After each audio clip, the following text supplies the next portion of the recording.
يخطط الهلال السعودي للتعاقد مع الدولي المغربي يوسف النصيري مهاجم إشبيلية الإسباني خلال مرحلة الانتقالات الصيفية الحالية.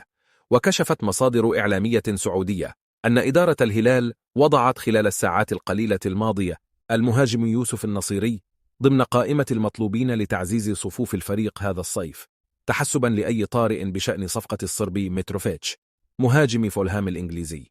ووفقا لنفس المصادر، فإن الصعوبات التي وجدها الهلال في التعاقد مع متروفيتش جعلت إدارة النادي تضع النصيري كخيار جديد في حالة فشل ضفقة المهاجم وهداف فولهام الإنجليزي.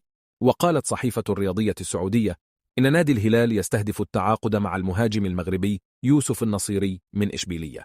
وبحسب الصحيفة، فإن إدارة الهلال وضعت الدولي المغربي في صدارة خياراتها، تحسبا لعدم الوصول لاتفاق مع الصربي ألكسندر متروفيتش مهاجم فولهام